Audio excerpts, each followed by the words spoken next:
Hi everyone, welcome back to our channel. And अगर आप नए हैं मेरे चैनल पे तो प्लीज़ इसे सब्सक्राइब करें, लाइक करें और शेयर करें एंड कमेंट्स डाउन बिलो। और इसी के साथ साथ कैसे हैं आप सभी लोग? I hope everybody is doing good in their life. And आज की जो मेरी वीडियो है ये प्रीवियस पार्ट की कंटिन्यूएशन है। तो यदि आप फिर से कहूँगी नए हैं तो प्लीज़ जो पिछले इसके पार्ट्स हैं मेरी वीडियो के उसको प्लीज़ देखें इस वीडियो को देखने से पहले। तो जैसे कि मैंने पहले डिस्कस किया था कि जो डिवाइन फेमिनिन है यानी कि माँ पार्वती, जगदम्बा माँ जिसे कहते हैं, सती भी हम जिसे कहते हैं, उमा कहते हैं, महेश्वरी कहते हैं और पता नहीं कौन कौन से नामों से इन्हें जानते हैं, लेकिन ये एनर्जी एक ही है। तो इनके जो बारे में मैंने प्रकृति नेचर के बारे में, इनके रिलेशनशिप को और ये कैसे बैलेंस करती है लॉर्ड शिवा की एनर्जी को और लॉर्ड शिवा इनकी एनर्जी को कैसे बैलेंस करते हैं। दोनों एनर्जी एक यूनिटी में वर्क करती है, कोई ये इंडिविजुअल एनर्जी नहीं है और दोनों को डिपेंडेंट है एक दूसरे पे। और वहीं पे जब ये इंडिपेंडेंटली वर्क करती हैं तो ये वर्क करती हैं हम में ऊर्जा के थ्रू।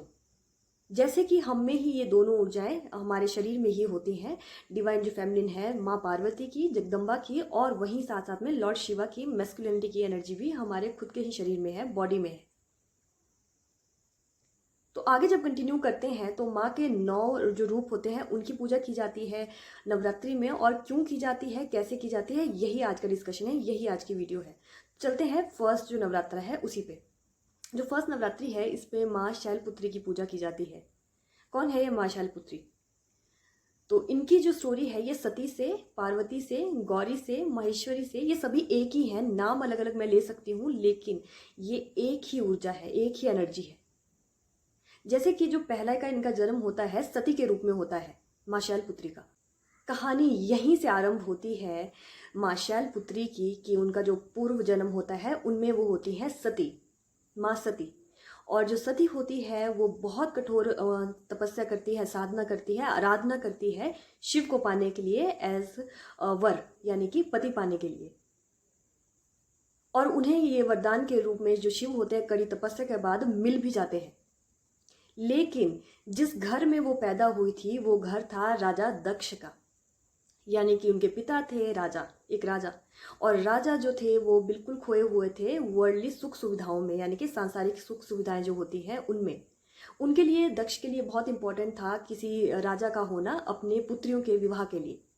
वो किसी भी वर को देखते थे तो राजा में ही देखते थे कि यही मेरे पुत्रियों के लायक है। जब सोचते हैं, सुनते हैं ये बात कि जो सती है उसने चुना है महादेव, महादेव को पाती है सती जब अपने वर के रूप में, तो स्वीकृति नहीं मिलती है उन्हें अपने पिता यानी कि राजा दक्ष की। राजा दक्ष कहते हैं सती से कि ओ सती, ये किसे तुम चूज कर रही हो? अपनी अन्य जो बहनें हैं उन्हें तो देखो, कितने ज्यादा राजा के जो रानियां होती हैं उसके महलों में वो रहती हैं और इतना अच्छा उनकी लाइफ है कि तुम देखते ही रह जाओगे।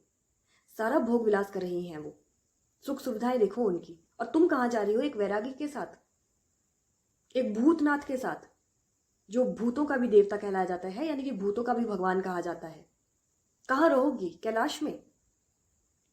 एक ऐसे वैरागी के साथ जा रही हो जो अपने पूरे शरीर पे मरे हुए लोगों की भस्म को लगाता है। कैसे रहोगी इसके साथ? तुम तो राजकुमारी हो। लेकिन वो नहीं मानती हैं और इस तरह से वो विवाह रचाती हैं स्वयं महादेव से। इस तरह से माँ कैलाश पे लॉर्ड शिवा के साथ अपने जीवन को आगे व्यतीत करने लगती हैं। और तभी क्या होता है, राजा दक्ष जो होते हैं वो एक यज्ञ का आयोजन करते हैं और इसमें सभी जो संसार के लोग होते हैं, ऋषि मुनि होते हैं, देवी देवता होते हैं, सभी को आमंत्रण भेजते हैं। लेकिन वो आमंत्रण नहीं भेजते हैं माँ सती और लॉर्ड शिवा को। जब ये सुनती है सती किसी और से कि उनके पिता ने एक यज्ञ का आयोजन किया है, वो कहती हैं महादेव से कि मुझे भी जाना है स्वामी, अपने पिताश्री के यज्ञ में आप भी चलें। तो शिवा कहते हैं, लॉर्ड शिवा कहते हैं बिना आमंत्रण के जाना एक रिस्पेक्टफुल बात नहीं है। उन्होंने हमारी डिसरिस्पेक्ट की है, यानी कि हमारी बेइज्जती की है, अपमानित किया है हम दोनों को ना बुला के। हमें नहीं जाना वहां पे, हमें नहीं जाना चाहिए। लेकिन फिर भी जब सती कहती है नहीं आप रहने दीजिए, मैं जाती हूँ स्वामी, तो कहते हैं महादेव हाँ तुम जाओ। माँ पधारती हैं राजा दक्ष के उस यज्ञ में। जब वो पधारती हैं तो देखते हैं जब उसके पिताश्री यानी कि राजा दक्ष, तो कहते हैं आओ सती, तुम्हें तो बुलाया भी नहीं था लेकिन तुम फिर भी चली आई। तो वो कहती हैं कि भले पिता के घर में आने के लिए किसी भी बेटी को कोई आमंत्रण की आवश्यकता है क्या? मुझे तो नहीं लगता कि कोई आवश्यकता है मुझे आपके दर पे आने के लिए, आपके घर पे आने के लिए। तभी वो क्या करते हैं कि राजा दक्ष अपमान करते हैं लॉर्ड शिवा का और बुरा भला करना स्टार्ट करते हैं कि वो है क्या, एक वैरागी। उसके पास है ही क्या, देखो मेरे पास क्या क्या है, देखो यहाँ पे क्या क्या है, अपनी बहनों को भी देखो और खुद को देखो क्या पहन के आई हो, क्या है ये। उस वैरागी ने तुम्हें भी वैरागन बना दिया, तुम भी संसार में नहीं रही, संसार लायक ही नहीं रही हो, कैसी बन गई हो तुम। ये कहते हैं उनके पिता दक्ष, उस वैरागी के साथ तुम भी वैरागन ही लगती हो। कैसे रहती हो उस वातावरण में तुम, अघोरी के साथ। अपनी वेशभूषा को देखो सती, कैसे रहती थी और क्या बन गई हो, एक वैरागन की तरह आई हो। अपनी बहनों को देखो, हमें देखो, हम राजसी वातावरण में रहते हैं और तुम उस कैलाश में क्या ही पाती हो। क्या है वो अघोरी, कुछ नहीं है, खाली है।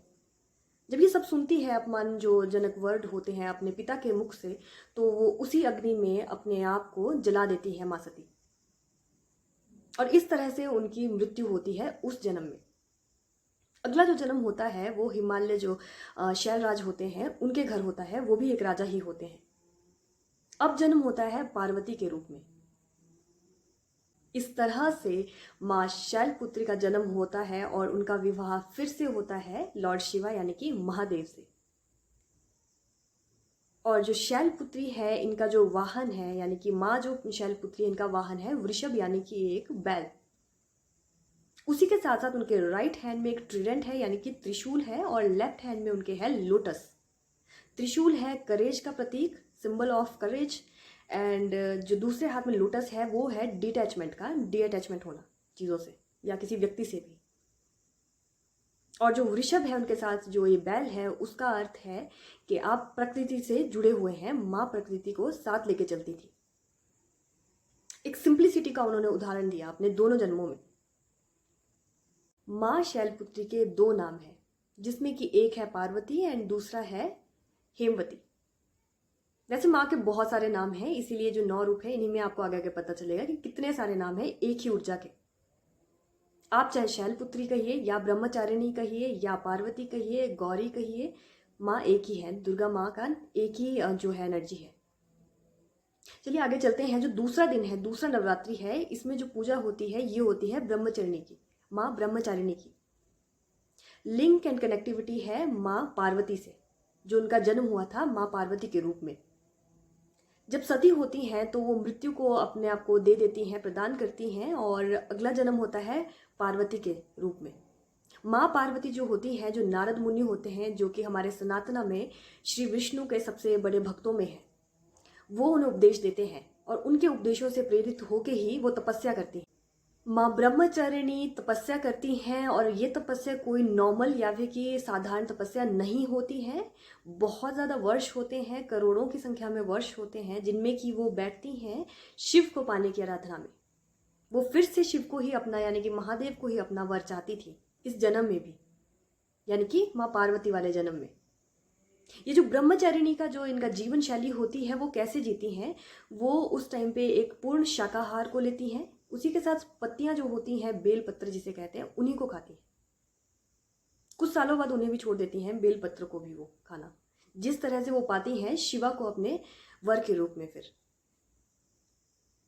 ये जो पूरा इनका जीवन है ये कठोर तपस्या को दर्शाता है, संघर्ष को दर्शाता है, और उस संघर्ष में मन का विचलित ना होना, यानी कि स्टेबिलिटी को, बैलेंस को दर्शाता है। माँ ब्रह्मचारिणी जो है, इनका जो जीवन है, यहाँ से हम देख सकते हैं कितना कठोर तपस्या से भरा हुआ था, और यही ये दर्शाती हैं।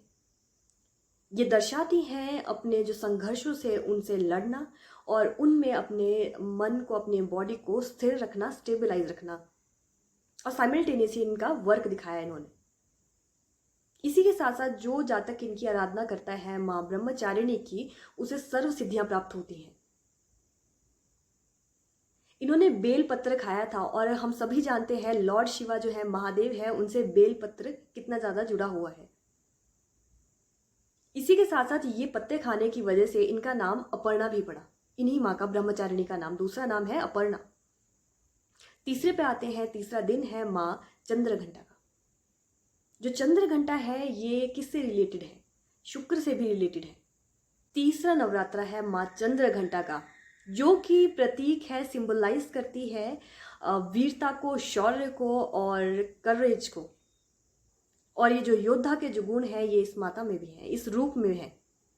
ये रूप माँ तब लेती हैं जब महिषासुर नाम का जो राक्षस होता है उसका प्रकोप बढ़ता है पूरे संसार में, और उसके राक्षसों का भी। उन राक्षसों के संहार के लिए माँ चंद्रघंटा का जो रूप है उसे धारण करती है। जो माँ चंद्रघंटा है इनके पास एक रिंग होती है, बेल होती है, जो कि बजती रहती है। और ये जो बेल है, कहते हैं कि ये इतनी ज़्यादा पावन है, इतनी ज़्यादा शुद्ध है कि राक्षस इसे नहीं सुन पाते हैं। उनके लिए ये चेतावनी है उनके संहार की, उनके मृत्यु की।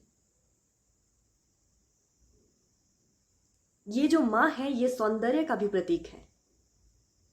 इसी के साथ साथ ये हम्बलनेस को भी दर्शाती है।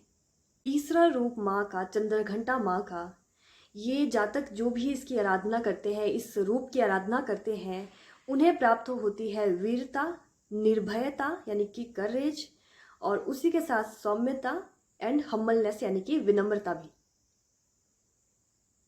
चलते हैं माँ के चौथे रूप पे, यानी कि फोर्थ रूप। फोर्थ इनका कहलाता है, जो फोर्थ रूप है ये माँ का कहलाता है कुष्मांडा। ये जो रूप है माँ का, ये कहा जाता है कि इसी से जो ब्रह्मांड है, यूनिवर्स है, इसका पूरा सृजन हुआ, यानी कि यूनिवर्स अपने एग्जिस्टेंस में आया। ये माँ ही ने इसी को बनाया, लॉर्ड शिवा की ऊर्जा के साथ। इसके बाद आता है पांचवा दिन नवरात्रि का, जो कि है जुड़ा हुआ स्कंद माता से। इससे जुड़ी हुई एक स्टोरी है जिसमें कि जो कार्तिकेय हैं, जिन्हें हम स्कंद भी कहते हैं, दूसरा नाम है इनका। स्टोरी इस प्रकार चलती है कि एक डिमन होता है तारकासुर नाम का, जिसको कि वरदान होता है उसकी मृत्यु किसी से भी ना होके शिव के पुत्र से होगी, शिव और पार्वती के पुत्र से होगी। तो वो सर्विलेंस में रखता है माँ पार्वती और शिव को, तारकासुर, और सोचता है कि मैं जन्म जैसे ही होगा उनके प्रथम पुत्र का, मैं उसको मृत्यु को प्रदान कर दूंगा। लेकिन जिस तरह से लॉर्ड जो कृष्णा है वो पैदा कहीं होते हैं, पलते कहीं और है, वैसे ही कार्तिकेय के साथ हुआ। पैदा वो माँ पार्वती यानी कि गौरी के होते हैं, या हम जिन्हें कहते हैं उमा भी कहते हैं, सती भी कहते हैं, अनेक नाम हैं, उनके यहाँ पैदा होते हैं, लेकिन पलते वो कहीं और है। जब वो बड़े होते हैं और तारकासुर को पता ही नहीं होता है कि उनका जो काल है, मृत्यु है, वो उनका इंतजार कर रही है कार्तिकेय के रूप में। तो जब बड़ा होता है, वापस आता है कैलाश में जो लॉर्ड कार्तिकेय हैं, तो उनको प्रशिक्षण देती है युद्ध के लिए माँ। अब प्रशिक्षण आरंभ होता है कार्तिकेय का माँ स्कंद द्वारा, यानी कि स्कंद माता द्वारा। इसलिए इन्हें कहते हैं, स्कंद भी कहते हैं, दूसरा नाम इनका स्कंद है, इनकी माँ के नाम पे। ये माँ जो होती है योद्धा होती हैं और युद्ध के गुण सिखाती हैं अपने पुत्र कार्तिकेय को। कई स्टोरीज में ये भी देखा गया है कि माँ खुद उनका जो त्रिशूल होते हैं, ट्रिडेंट होते हैं, यानी कि उनका जो अस्त्र शस्त्र होती हैं, माँ की ऊर्जा से ही वो बनते हैं, यानी कि माँ खुद उनका अस्त्र शस्त्र बनती है, उनके साथ जाती है रणभूमि पे कार्तिकेय का अस्त्र शस्त्र बनके और विद्या बनके। इस तरह से तारकासुर का वध करते हैं Lord Kartikeya with the help of his mother Skanda Mata. ये जो माता है, जो भी जातक इनकी आराधना करते हैं स्कंद माता की, उन्हें संतान सुख की प्राप्ति होती है। इसी के साथ साथ जो मटेरियलिस्टिक रेल्म के जो सुख होते हैं वो भी उन्हें प्राप्त होते हैं। माँ के हर रूप की अपनी ही एक स्टोरी है, सिग्निफिकेंस है, और माँ तो एक ही है, शक्ति तो ये एक ही है, ऊर्जा भी एक ही है, नाम अनेक है, अवतार अनेक है। इस तरह से जो सिंबॉलिकली अगर हम देखें माँ के इन रूपों को, तो क्या ये दर्शा रही है? सिंबलाइज यही कर रही हैं किसी भी बॉडी में इन सब गुणों का होना, अच्छे गुणों का होना, जैसे कि राइटियसनेस का होना, सत्य का होना, सत्य के साथ होना, डिस्क्रिमिनेशन का न होना, मानव हित के लिए होना, कल्याण के लिए होना, हम्बलनेस का होना, लव का होना, उसी के साथ साथ एक योद्धा के गुण, निर्भय होना, निर्दयता का होना, लव का तो होता ही है माँ में। तो ये सब माँ ही हमें देती है, माँ अपने चरित्र यानी कि कैरेक्टर से ये दर्शा रही है। जो आगे के रूप है माँ के, इनका डिस्कशन मैं नेक्स्ट वीडियो में करूंगी। आज के लिए बस इतना ही। बने रहिए, नेक्स्ट जो मेरी वीडियोस है उनमें भी। अगेन से दोहराऊंगी कि अगर नए हैं तो सब्सक्राइब करें, लाइक करें, शेयर करें एंड कमेंट्स डाउन बिलो। जय माता दी, हर हर महादेव।